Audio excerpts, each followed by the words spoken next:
Hello, welcome to the Villa View. It's time for a special show with former Villa goalkeeping coach Neil Cutler and former Villa goalkeeper as well, Neil Cutler. Sometimes you forget that 100% record, clean sheet, wasn't it, Neil? In that 9 minutes, it was. I think you A played. long time ago, my friend. A long time ago. I actually remember it quite sadly.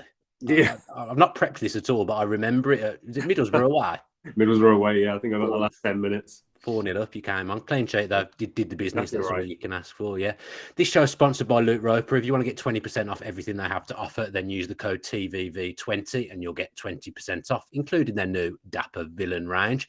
Neil, great to have you on the show. Thanks ever so much for giving up your time and coming on and speaking to me. And obviously, people will be able to ask questions through the night as well, so you'll be able to interact with the Villa fans, which I'm sure you'll enjoy. Yeah. For everyone who doesn't know, what are you up to at the moment? What have you been doing? Well, basically, since coming away from Villa, I think I needed the rest. I needed a bit of a break.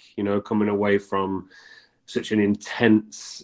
Well, the life of a coach in the Premier League is very, very intense. So I felt like I needed a break. So, been spending time with the wife and the family, and just calming everything down and getting ready to go for the next challenge. Really, I'm starting a new podcast and a YouTube channel, which hopefully will be up and running in the next few weeks. Just a real in-depth coaching, like goalkeeping coaching, detailed. With the YouTube channel, will just be me taking sessions, and the podcast, I'll be interviewing quite a few other goalkeepers, managers, sports scientists, all goalkeeping related. So, yeah, I'm looking forward to getting my teeth into that.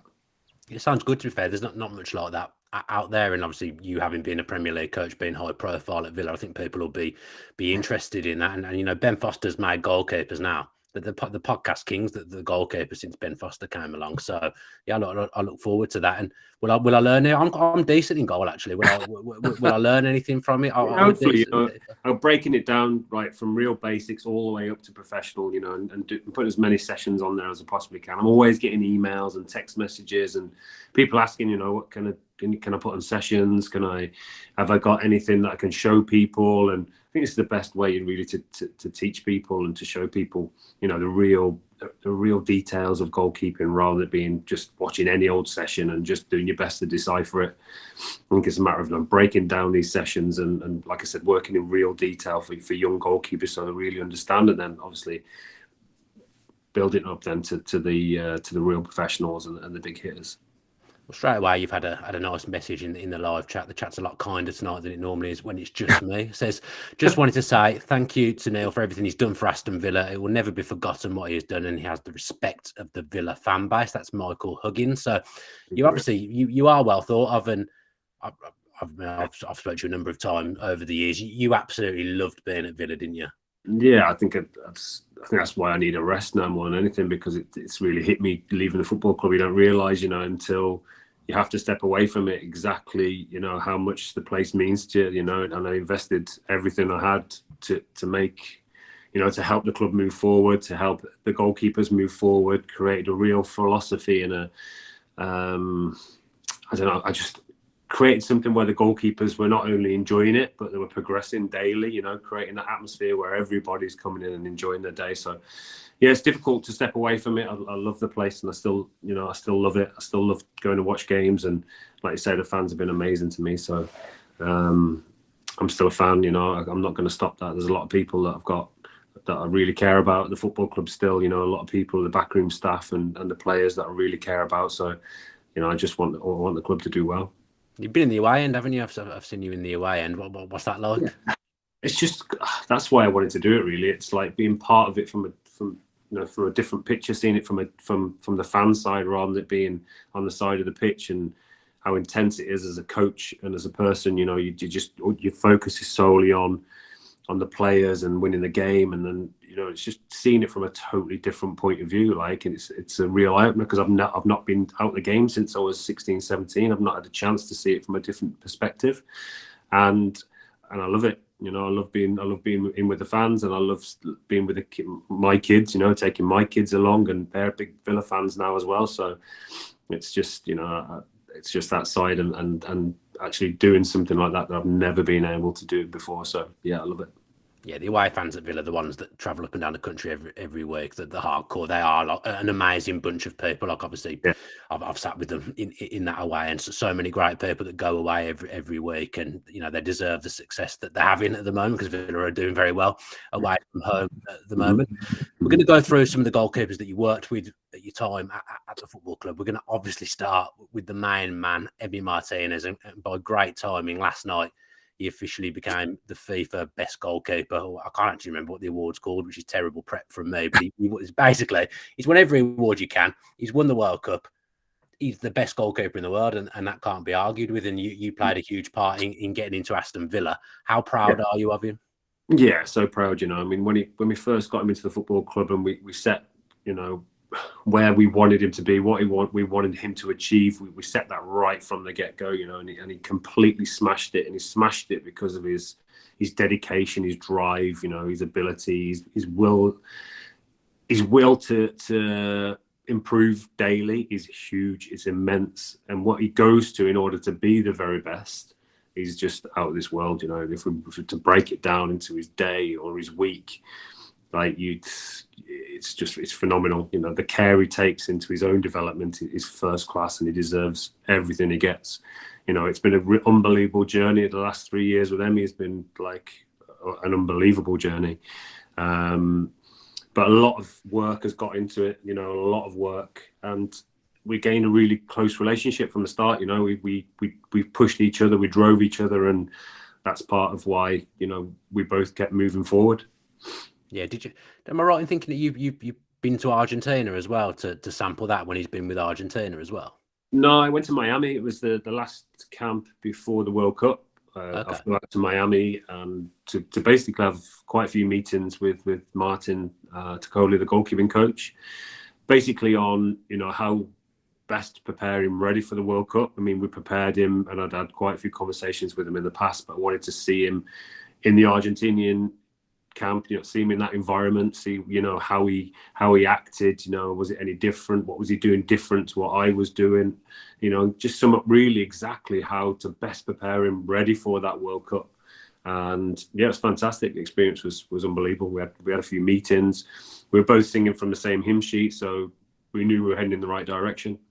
Yeah, David Stiles is asking, even in your wildest dreams, could you imagine how much he was going to achieve in the last 12 to 18 months?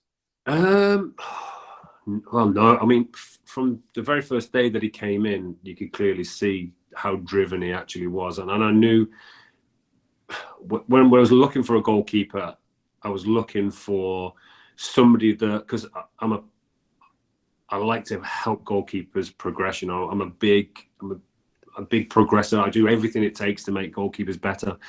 But they've got to buy into that. They've got to have the right character. They've got to be able to be willing to come in every day to learn, to come in every day to improve on all aspects. So it has to be the right character. And that was a big thing for me. You could see when he played for Arsenal, when he played in the FA Cup and the Charity Shield, and he was crying at the end of it because, he wants to achieve, he wants to win. And it stood out for me, like his desire to win games is huge, and his desire to improve is massive. So when you've got somebody like that, coupled with somebody like me that is just there to help people progress and just hitting him with detail and working in real high detail, I think it's it was gonna work from the get go. And like I said before, his daily detail, and what he does and how he does it is fantastic. All I had to do was just keep guiding him in the right direction. Yeah, because he ended the season very well for Arsenal the season before he came to Villa, and they won the FA Cup. They were on a good run, and he was a massive part of that. He got his chance kind of by default because Leno ended up getting injured. Were you surprised after how well he did that Villa were able to get him from Arsenal? Were you surprised that Arsenal let him leave the club, because he had done very, very well? I think people forget that at times, how well he'd done. Yeah, I got a few sniffs that the goalie coach wasn't sure.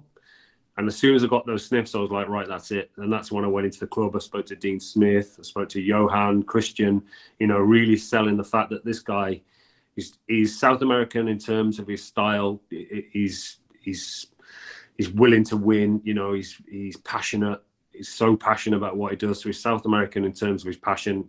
He's typically quite British in terms of his shape and his biomechanics and the way he holds himself. So he had the best of both. You know, he wasn't triggery, he wasn't falling away, he wasn't doing that typical foreign goalies do. He was holding his shape better, and biomechanically, he was just, everything about him was suiting the way I work. So then it was just a case of me then having those meetings with Dean and having the meetings with Johan to try and put over the fact, okay, he's not got the best stats in the world because he's not played the most games, but I had a feeling, and I just knew that we would work well together because of everything that I saw and everything that I researched. And then once I spoke to him on the phone, you know, he's that kind of guy. Once he says he's coming, he's coming. That is it. You know, it's like I spoke to him a few times on the phone, and we met him. I had quite a few meetings with his agents, and I put a presentation to his agents. Me and Johan went to speak to them. And from there, it was like, that was it, done. It was like every time I spoke to him on the phone, you know, he was like, coming, don't worry, I'm coming. And that was it. You know, once we showed him the football club and the size of the football club, and he was just, that was it, done. And right from the get-go, right from the very first game, he was flying. And it just needed, you know, just need that bit of love. He's that kind of character. You give him a bit of love and give him a bit of care and that detail and that devotion, and he repays with unbelievable belief and performances. He's a type of character that'll run through an absolute brick wall for you. You know, the amount of times he's played in games ill, the amount of times he's had to, like during COVID, where he's had to come from Argentina and to Croatia and then not get back to England till like 2-3 o'clock in the morning. I think that like Everton at home the next day, he's had hardly any sleep and then keeps a clean sheet. Little things like that, well, big things like that, you know, you wouldn't notice, but he's played with like fevers, like, you know, like unbelievable high temperatures. You wouldn't know, he just gets on with it. He's played with injuries, he gets injections, but he's the type of character that just runs through a brick wall for, you know, for the football club. Has he changed a lot over the last 12 months, or is he exactly the same? Because obviously now he's won all those awards. He's a household name. Everyone in the world knows who Emi Martinez is. Everyone in the world thinks this is one of the best goalkeepers in the world. Probably even 12 months ago, people probably wouldn't have been speaking about him in that way. Has he changed at all, or is he still just the same driven guy that he was? He just wants to improve. He wants to improve, and there's been times in the past where we've had heated conversations.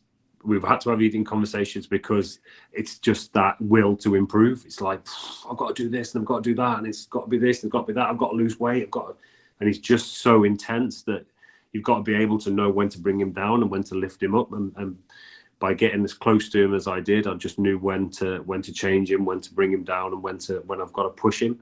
And he was exactly the same with me. I need to do this more, I need to do that more. And he'd drive me to be even more detailed. And that's, I think, how it works so well. You know, it's like I drive him, he drives me. And I think that's why a big reason why he developed so quickly. Because when you played at Villa, I feel like David James might have been a similar type of character, or he's just Emi Martinez, and there's absolutely no one like him. I've never met anybody like him. I've never met anybody with that kind of desire and that kind of drive and that will to achieve and to win. But I didn't know Jamo as well as I know Emi. You know, like Jamo was a totally different character in terms of if things weren't right, Jamo was just was shut off and that was it. He was done. Whereas Emi quite similar, but you can talk him round. You know, you just hit him with detail. You hit him with, you know, reasons, and he comes round and he's like, okay, yeah, I get that, let's work on it, let's do it. Whereas Jamo, you completely lost him, so he's like, you know, he'd completely switch off. But two unbelievable athletes, like, yes, very similar in terms of that. Jamo was the best athlete I think was around at the time, 100%, and he would come for things no other goalie would come for. You know, he'd protect the space so much better than anybody else at the time, and he would make the odd mistake because of that, but the mistakes were very much pointed out and highlighted when it wasn't highlighted the fact that nobody else was coming for crosses that he was, and nobody else was distributing the ball like he was back in the day. So Emi is different in terms of he's not played games. You know, he's not played. He's like, it's all brand new to him. So he's like learning on his feet a little bit, and I think that can be good and bad. You know, his experiences that he's had so many experiences over the last 3 years that are just like a whirlwind for him. You know, and it's like he's just from the very first day at Aston Villa. You know, it's more or less like coaching a 22, 23-year-old because he's just not played consistent football in the Premier League, and it's like it is him like being a very young goalkeeper, but he's not. You know what I mean? So it's like all this, or winning the Copa America and winning the World Cup and winning the best goalie in the world is all new to him, you know, and it's all an absolute whirlwind. So he needs to be protected and needs to be still guiding in the right direction.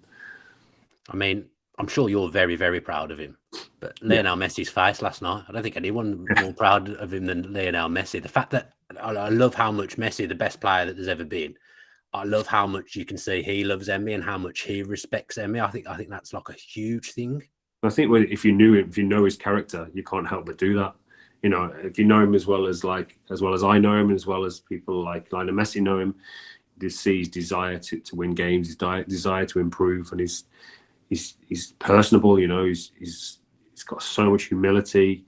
He deals with people properly. You know, he's so giving, he's caring. He's just a good guy. You know, he's a family guy. He tries to make the place better. He tries to get people closer.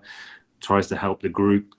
And that, you know, when somebody's that kind of character, you can't help but love the fact that they're winning things, you know, and they're moving forward in life. And I'm a big believer in helping people, not just footballers, helping them be better people and help the good people improve and help good people win things and help good people move forward in life. And he's definitely doing that. So that makes me so proud, because he's actually, you know, he's fulfilling his dreams, and that's all you can ever want for somebody like that. Yeah, I mean, he's not had a bad run, has he, in the last few years? He's done pretty well for himself, Emi Martinez. I'm going to interrupt this chat about Emi just to tell you that Scotty UK wants me to tell you that Colin the Plasterer said you're a top man and a great bloke. I don't know if you know who Colin the Plasterer is, but apparently thinks you're a great guy. So that's always Cheers, nice to hear. Thank you, mate. My favourite thing about Emi is how well he comes and claims the ball. I still think that's not normal for a goalkeeper nowadays. A lot of goalkeepers punch, you know, and Emi does from time to time as well. But the way he dominates his penalty area, I think, is something that gets overlooked. I just think he's so good at that. Yeah, his timing and his speed and his power are perfect. He very, very rarely misses across, you know, and it's a desire to protect the space what makes him so good.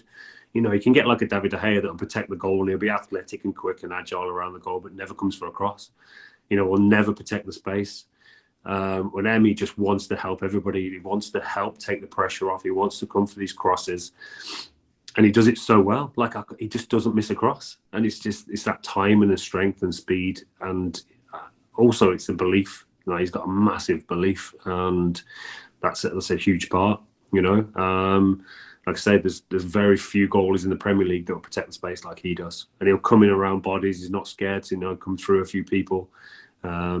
He's brave. I think that's the South American side of him. He's ruthless. He's like passionate, ruthless, and that's one of his main, you know, attributes. One of his best attributes. You know, he'll protect the space better than anybody else does. Yeah, I mean, he's always been so respectful about Villa as well, that the way he talks about Villa, I almost don't want to ask you this, but I can't have you on and not ask you. Because he's won the World Cup, because he's done so well. I know what footballers are like, and everyone who is good at their job would be the same. If they get an opportunity in their career to play at the highest level and further themselves, and I'm talking about the Champions League here, realistically at the moment, that isn't happening to Villa in the foreseeable future, as much as I would really like it to. Mm-hmm. What do you see in the future for Emi Martinez now? Because he is a world superstar. Yeah, I think it's a difficult one for Emi, isn't it? Because there'll be a lot of people filling him, you know, with, you know, you should be doing this and you should be doing that. You should be playing for this and you should be playing for these teams and you should be playing the Champions League. So the best thing about Emi is he's got a lot of really good people around him. You know, he's got a set of agents that are very, very good. He's got his family, his wife, he's got his brother, his parents, who are very grounded.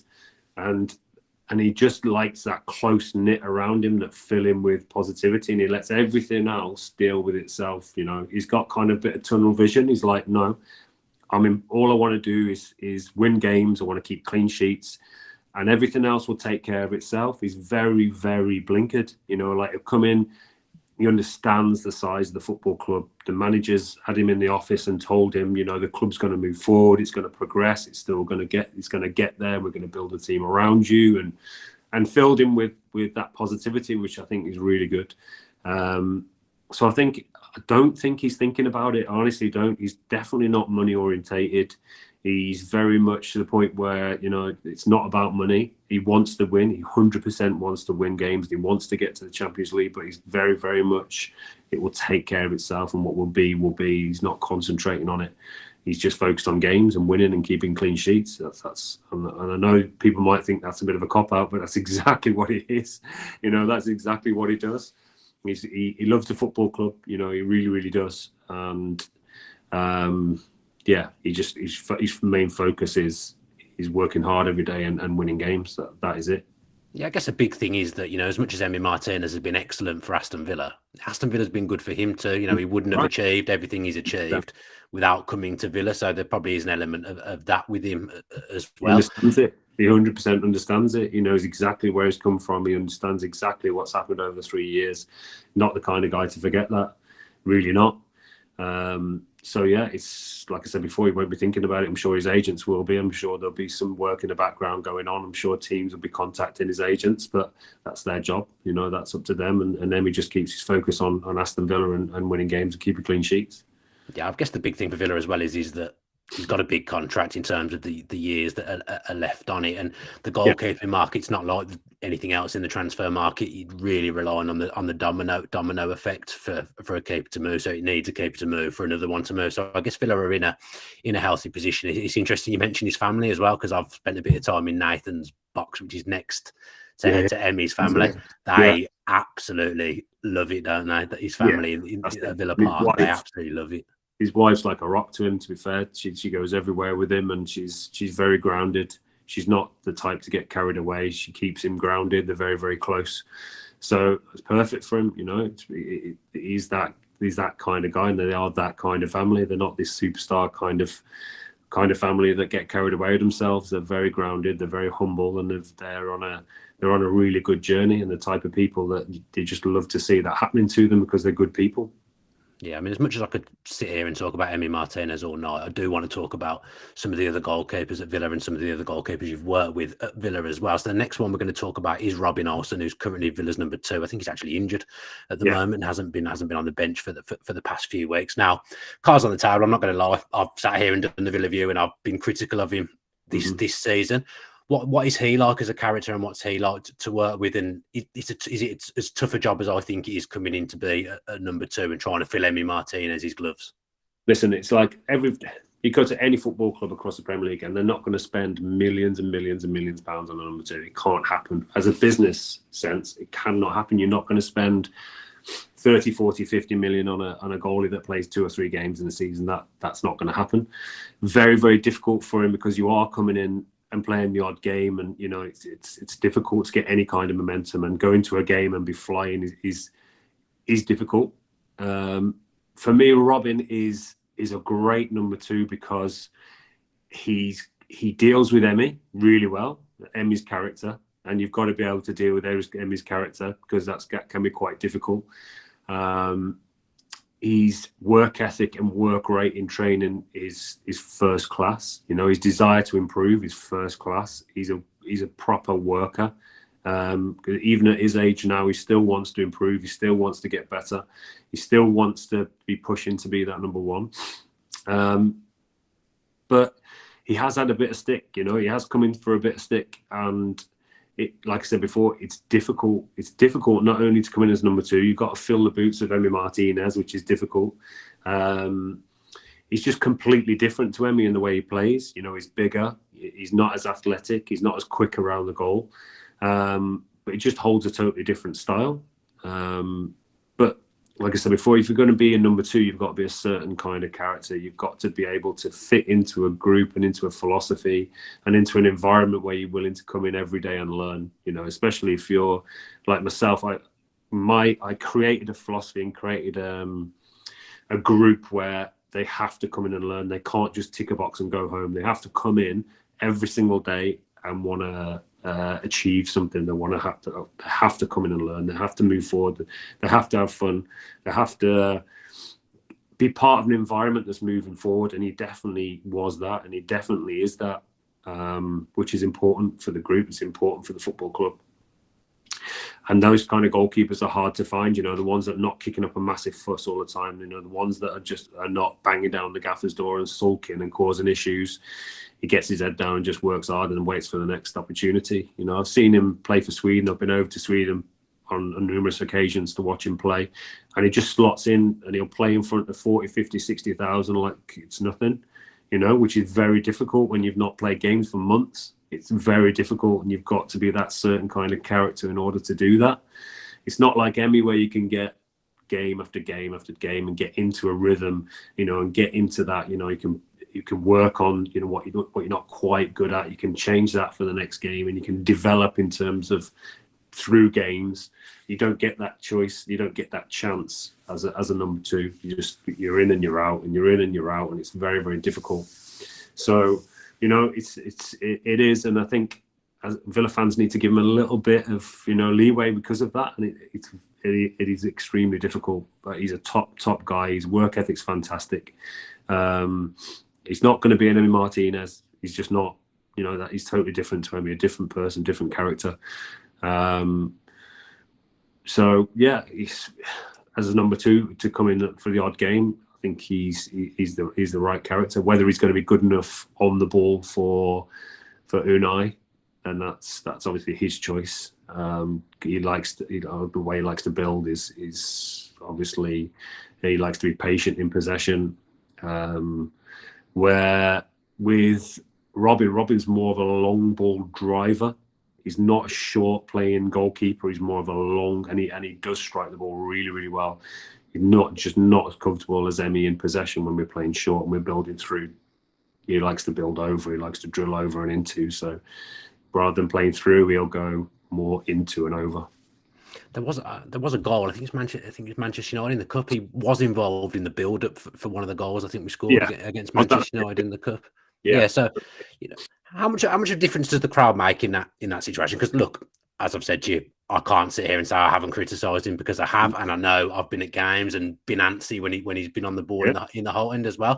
Mm-hmm. When you are a goalkeeper and you've got that crowd behind you, I imagine it's difficult not to shrink, because the whole end in particular can be pretty demanding. To be fair, the fans are a bit like it sometimes when Emi's doing it this season and under Unai as well. If you see any team, there's going to be. It's risk and reward, isn't it? It's risk and reward, and that's how Unai likes to play. You know, he'll bring teams on and he'll play through and he'll play around and he'll get through that way. And he's a real possession coach. So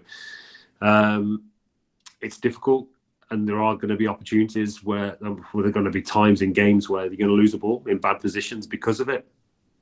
But there are also going to be times where you do break the press and you get out and you do create really good chances from it. So personally, I think it's a bit of a mixture. I think it's really good to play through and play around, but there's also opportunities where you just have to play long and you have to play into and over. So I think personally it's a mixture of both. And I think that another problem is when you're playing total football and you're coming in and out of the team, makes it even more difficult, you know, and especially when the manager just wants you to totally play, you know, and you're not comfortable with it because you've not practiced it and you've not been in the group so much. And I think there's times when a number two will come in where you just have to play over, because it's not worth the risk, because you're not as comfortable doing that. And it's like I say, risk and reward. And I think it's not worth that risk at times. And he just has to play a little bit longer, because he has got an unbelievable drive on him. He strikes the ball so well, and it's a threat. It's a weapon. You know, there's times where he can drill one over the top and get Ollie in behind, and Ollie loves playing in behind. So it's, you know, like I think it's a real weapon when he can drill one in. Yeah, especially at the moment, the form that Ollie's in. Now, I wanted to talk about some of the other keepers that you have worked with at Villa, and someone who didn't struggle with his feet at all was Pepe Reina.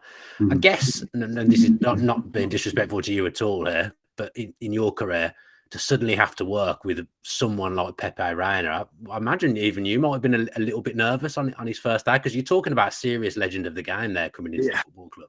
But being a goalie coach is all about gaining relationships. You know, it's all about from the very start, you have to gain a relationship. And I found it so easy with Pepe, because he's a lovely, lovely guy. Well, what a fella.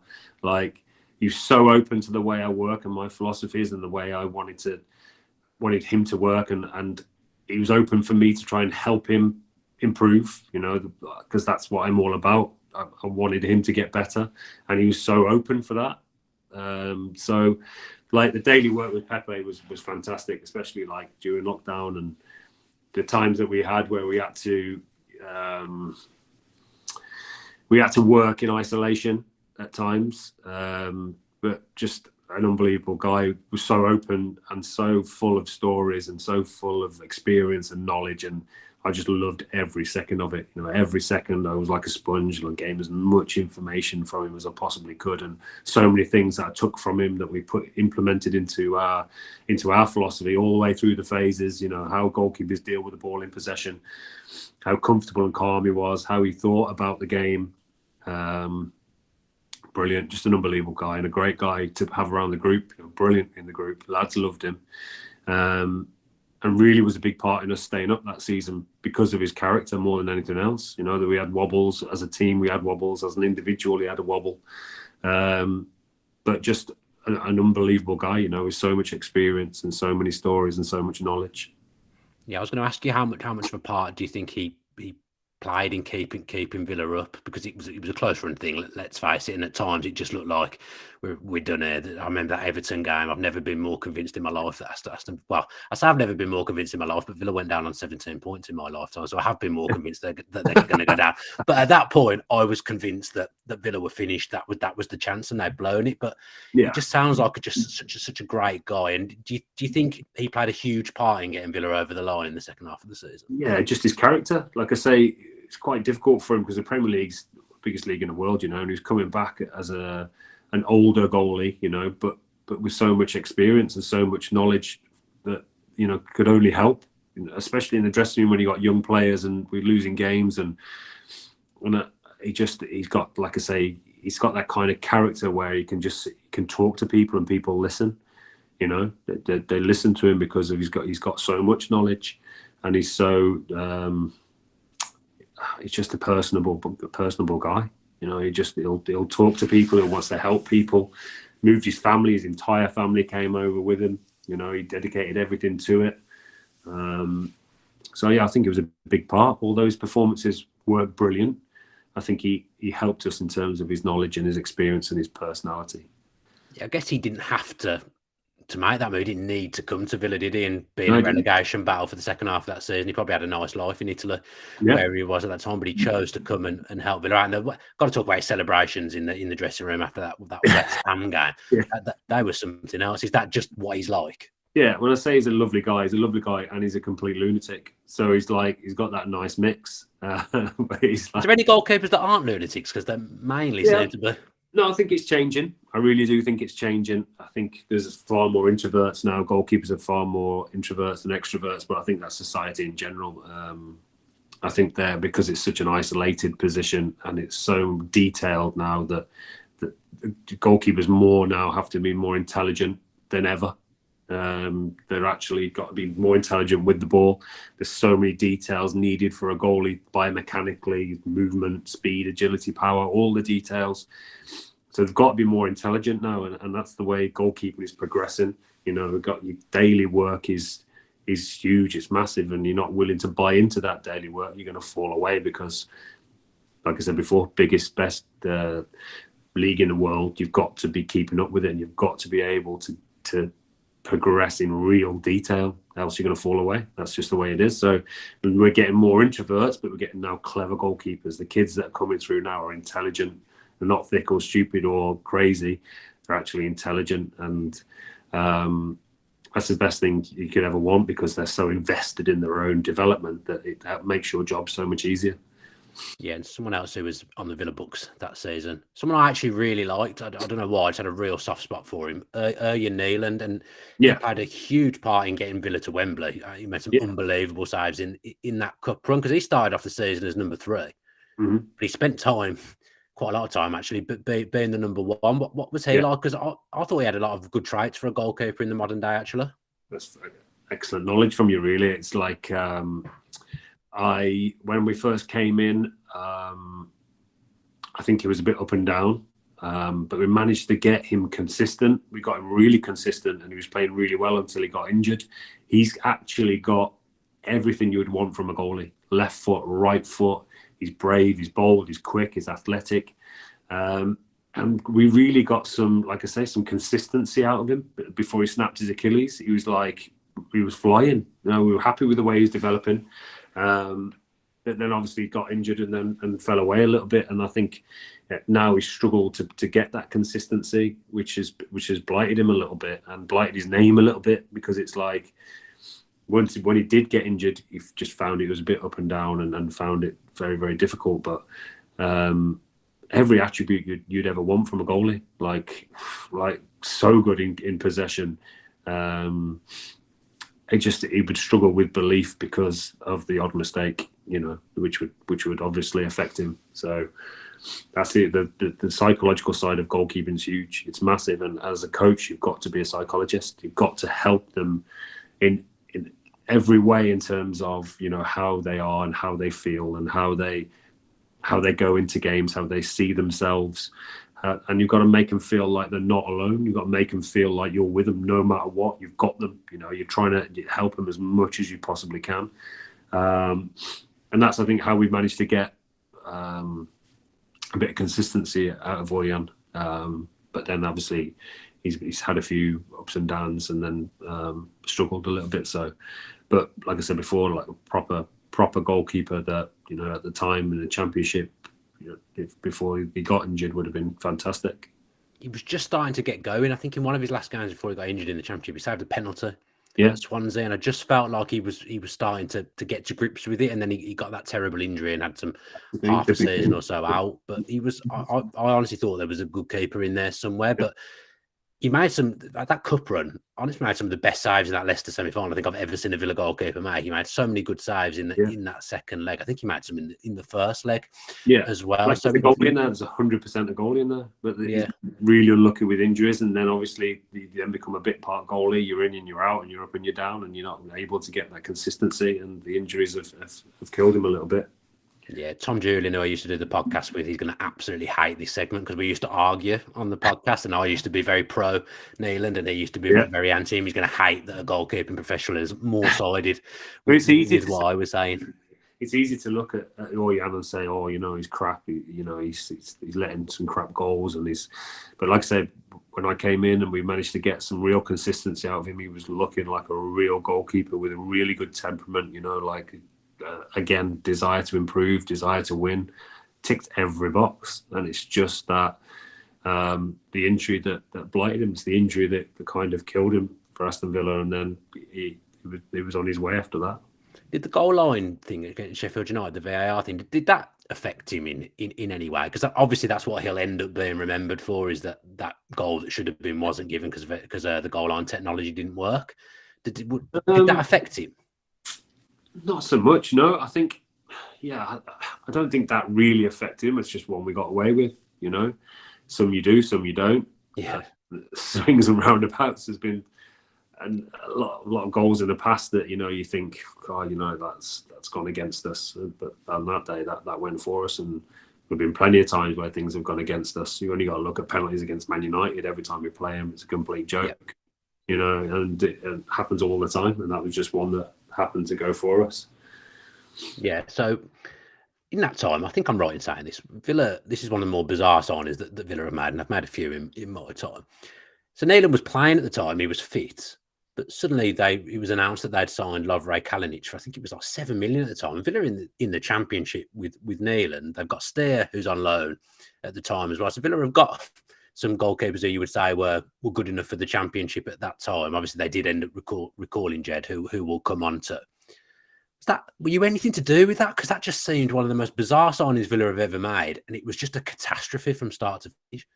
Yeah, that wasn't me. That wasn't my signing. I think that was Suso at the time, who that was one of his signings, and I was quite new to the club, so didn't really affect the transfer at all. So yeah, that was a different one for me. I was trying to find my feet. So yeah, it was different, but when he did sign, it was one where, then my job was then to get the most out of him and the best out of him. But it was very, very difficult for him because he was very, very different in terms of the way I work. I work a specific way, and I like the goalkeepers to kind of fit and suit that way. And when a goalie is completely different to that, it becomes difficult. And I think he found it difficult the way I work, and I found it difficult the way he works. So it was, I don't know, it was just very, very difficult for him, coming in from Croatia and then over to here I think he found it really difficult. But again, an unbelievable guy with an unbelievable work ethic. He didn't shy away from it. He tried and he really pushed and he really he gave it everything. But in the end, it was just one of them that just didn't work out. But a great guy and gone back to Croatia and done really well. Yeah, I mean, I won't name names, but someone told me in his first training session that he just had a stinker, just completely struggled to get to grips with it and never really recovered from that first session. I don't think it was that. I just think he found it very, very difficult. I think he found coming over to England quite difficult. I think he found the level quite difficult. Yeah, it just didn't work. It just didn't work. And yeah, like I said before, a lovely, lovely guy, great guy with an unbelievable work ethic and a desire. Just didn't work. The guy's played Croatia. How many times he's played in the World Cup? He's experienced. He's knowledgeable. It just didn't work out. Yeah, it's weird, isn't it? Because on the face of it, Villa was signing a player at the time who was pushing to be Croatia #1. Villa were not doing great in the Championship at the time. I think we were definitely outside the playoffs. Yeah, at that point. But Villa had, because Neil had got injured, Villa had recalled Jed Steer because they couldn't play Kalinic on New Year's Day. So Jed Steer had to play on New Year's Day. I think it was against QPR in a 2-2 draw. So Jed came back. He'd been on loan at Charlton. Villa fans were a bit upset he'd been let go in the first place because he played the first game of the Championship that season as well. So it was a funny one. So the Jed played that first game, then went back to being number 2 for Lovre Kalinic. And then Kalinic gets injured. I don't know what it is with Villa and injuries at this point to goalkeepers. This seems to have been quite a lot over the years. But Jed comes in, and that just feels like a real sliding doors moment. Now, you can say what you like about Villa and the way they went up that season. Obviously, it was a great time, and I'll remember that 10 games in a row forever. But Grealish coming back obviously played a huge part. Tyrone Ming signing obviously played a huge part. But Jed Steer, I don't know whether I'm right in saying this or not, but I've always just thought, you're saying about the ideal number 2. I've always thought Jed Steer is a 7 out of 10 for everything as a goalkeeper. I don't think he's got one thing as a goalkeeper that he's exceptional at, but he's just good at everything of being a goalkeeper. And he came in and he just completely settled Villa down, and Villa just looked a lot more calm and relaxed with him in goal rather than Kalinic. And Jed played a massive part in getting Villa up, and he's someone that the Villa fans absolutely adore. And I don't think he knows how much he's adored because he's a real humble guy. At the Player Awards in the last season, Villa fans he was mingling at the bar with the Villa fans, and Villa fans were telling him how much they loved him and thanks for everything you've done. But I could almost say that he just couldn't accept it. Yeah, no. What's Jed like? That exactly kind of character. And when you say he's not exceptional at anything, I think he's exceptional at everything. Do you know what I mean? Because he is that consistent in every last little thing he does. Every single day at training, he's unbelievable. His shape and his style and his biomechanics is fantastic. His work ethic's fantastic. If you want a goalie to get you promoted to the Premier League, he is your man. Because he's not going to make a mistake. He's going to dig you out. He's going to make saves, save penalties. He's just consistent in every last thing he does. He's unbelievable to work with, and he's the perfect guy. He was the perfect guy to get us promoted that year. And that being, like you say, that 7 out of 10 every single week is an exceptional trait. Because he never wavers. It's he's never up. Like a normal goalie, you just have 1 week, he'll just be a little bit of a dip. Jed's he'll make these performances leading up to the promotion were unbelievable, fantastic. And like you say, he's that kind of character. He doesn't like to get that praise. He's just, he'd rather shy away a little bit and just get on with what he's doing. And I just feel really sorry for him because without injuries now, we'd be kicking on again. But like I say, injuries have obviously been a bit of an issue with Villa goalies in the past, and he's one that suffered with it. Yeah, he's been at Villa 9 years now, but he'll be remembered for the semi-finals, obviously, in the playoffs. Even in the first game, he made a great save from Dwight Gale in front of the whole end. Absolutely unbelievable save. But I've got to ask you about those penalties. Like, again, just key moments. And the stare. I remember you telling me not long afterwards that he wasn't actually staring at Holgate, which really upset me. And I think for years it went on where the Villa fans thought it was a stare, but it actually wasn't, was it? It was just the issue we've got. The issue we've got, we always look in detail on penalty takers, where they go, whether they've got a routine or they step to the left a little more. If they step to the left, they're gonna go to the left or go to the right. These little traits, these little details, we had down to a T. We'd had meetings, everything was sorted, we had a plan. But the issue we had was that the penalty takers from West Brom all went off. They were either injured before the game or people like Brunty went off. There's a couple of others that definitely were down to take penalties. And these players as well, because you've worked. I was there. I knew who was going to take penalties, and they weren't there. They were not on the pitch. And when Holgate steps up, it was like Holgate hadn't taken penalties. So it was like he's looking at me, and I'm going, right, okay, I'm going to just have a calculated guess where he's going to go, because we hadn't got it down. So it's like if you're talking about a defender or a centre half, he's 7-8 times out of 10 he's going to open up, because that's what centre halves and fullbacks do. They won't whip it, they won't be flashed. They'll open up, they'll place it. So it's a calculated gamble. It's a calculated guess. Now, I'm not saying it's because of me he saved the penalty, not one little bit. Jed decides where he goes, and Jed made unbelievable saves. But obviously, Jed's looking at me because we didn't have Holgate down to take a penalty, and obviously we hadn't spoken about Holgate. So that's the big thing. Is and Jed's not the kind of character to stare a player down. It's just make up. So yeah, basically we had a little bit of a panic up because Holgate wasn't down on our sheet. We hadn't discussed Holgate. He looked great though. At the time, he looked like, we've really done some psychological work here. The key is though, Dan, is that I think Holgate thought he was staring him down. Okay. Do you know what I mean? So when Holgate in the corner, I go, oh my God, he's looking do you know what I mean? It was that kind of, he's staring at me. I think he thought actually that Jed was staring at him, but he wasn't. Yeah, I could talk about Jed all night because I absolutely love the guy.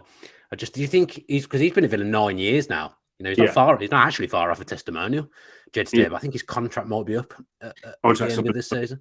What do you think will happen with him? Because, like you say, if he can stay fit, there's a bona fide championship number one there. 100% there is, and there's also somebody that can affect the group really well. A big part of your group. If you can keep him fit, I would 100% have him around the group because of what he brings. His character, his personality, his knowledge, his experience, and the way.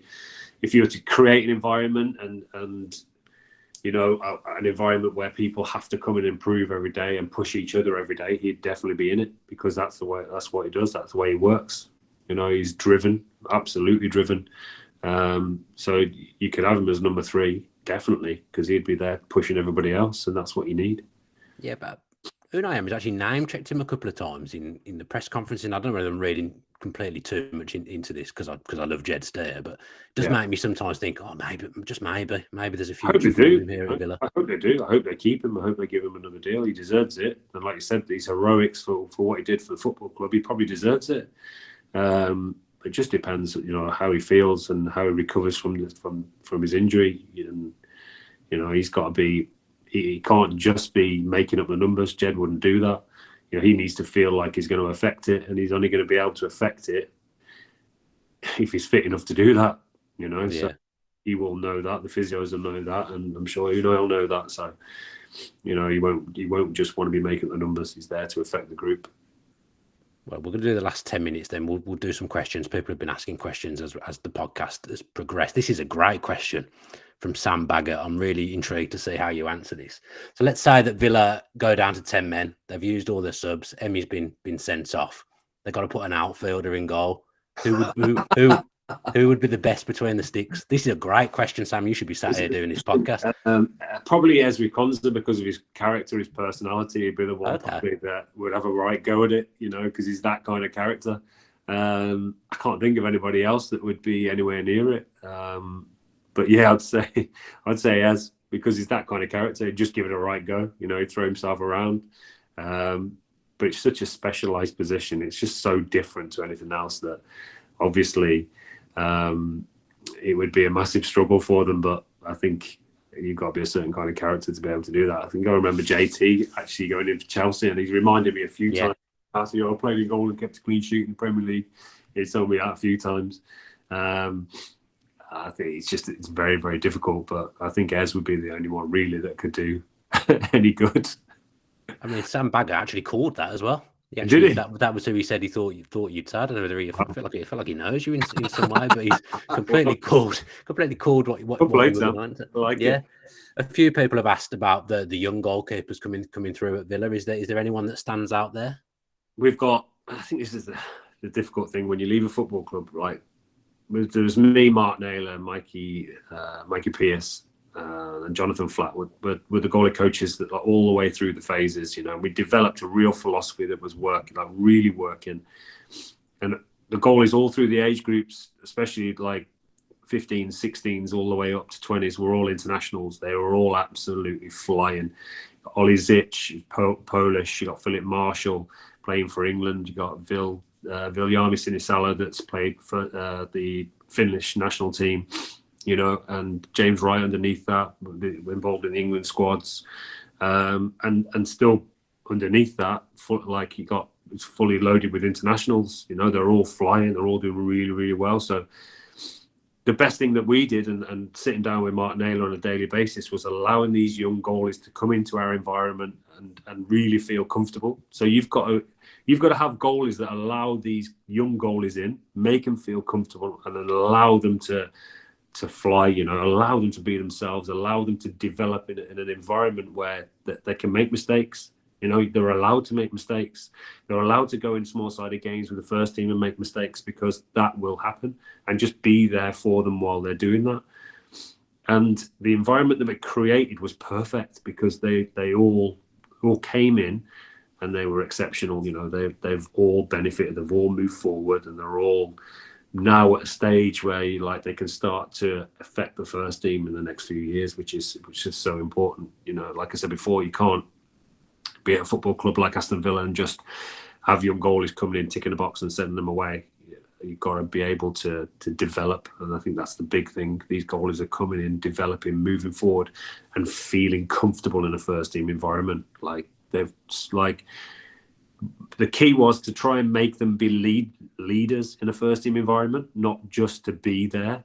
Actually, can you be a leader? Can you affect what's going in front of you, rather than just shying away and sitting in your shell? Can you go into a game, a small sort of game, or a match specific situation, and affect it and be a leader within it? And if you can do that at the age of 16, 17 and 18, by the time you come to 19, 21, 22, and you're playing in the first team, it becomes so much easier for you. And I think, these young goalies that are coming through have all done that, and have all started to become comfortable. And you'll see them now, like you see Ollie Zich on the pitch before games, you see Vil on the bench, not an issue for him.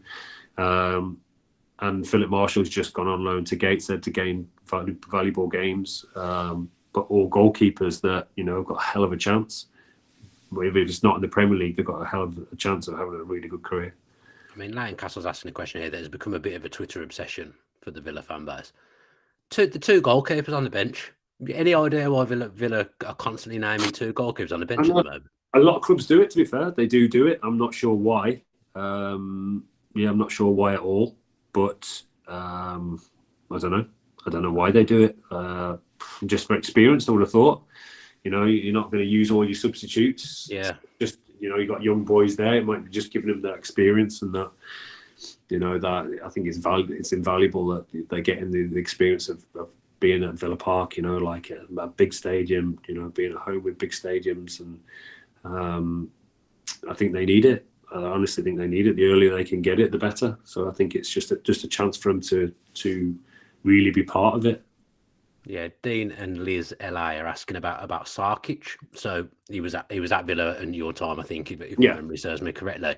He was really high rated, Sarkic, and he's gone somewhere now, isn't he? He's playing at the moment. He's at Stoke. Yeah, he got Stoke. Was he? He went to Blues. He went to Blues. Yeah, got player of the season at Blues. He was injured for half of it and got player of the season. Yeah, he went to Wolves. Obviously, we released him and he went to Wolves. He went on loan to Blues, and then he's still at Wolves now, and he's on loan at Stoke. So I think the big thing, good. Yeah, he's all right, Matt. The issue we had at the time was we didn't think he was going to affect our first team at that time. Okay.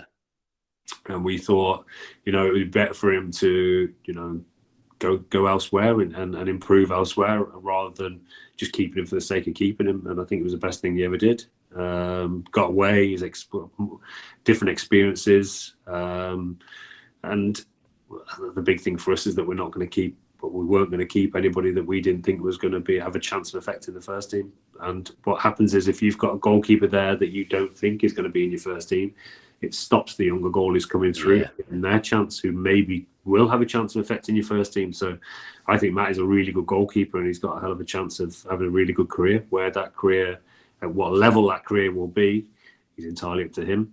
But at that time, we didn't think he was going to get in our first team. So like I said before, like I've just mentioned, some of the goalies that were underneath him and got a hell of a chance of coming through and getting in towards our first team. So it's just one of them. I mean, we've talked about Jed Steer's redemption tale in the Championship. I'm going to try and finish this podcast and try and redeem myself. I'm surprised no one's even brought this up, actually. I can't believe this hasn't been brought, because very few days go by on Twitter without this name being thrown at me. Okay. Can you tell us what happened? Well, I don't know if you even can tell us. Can you tell us what happened with Jack Butland to Aston Villa, please? Yeah, he was one on our list. And he's another one where you think, right, I can make him better. He's a type of person where I thought I could have got him back to where he was. He was struggling at Stoke at the time, and I just saw him. I'm thinking he's the type of character, and he's got all the attributes to be able to get back and be flying. That was my belief. That was my mindset at the time. The issue is what you've got is when you're trying to sell a goalkeeper to a football club that's not playing very well for his current club, and they're asking for quite a bit of money, it then becomes quite difficult for them to go, hang on a sec, okay, here's like 15, 20 million, or whatever what it was, for a goalie that wasn't producing and wasn't playing well at the time. And it's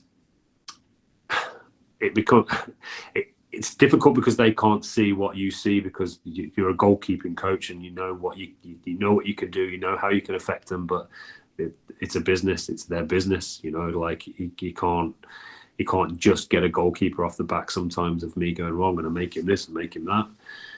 I was very, very lucky with Emi Martinez that they bought into exactly what I was telling them, like this is the guy. But Emi was actually doing well for Arsenal at the time. We just won the Charity Shield and the FA Cup, and was a goalie that they believed was going to be where he is now. So they didn't quite believe that with Jack Butland.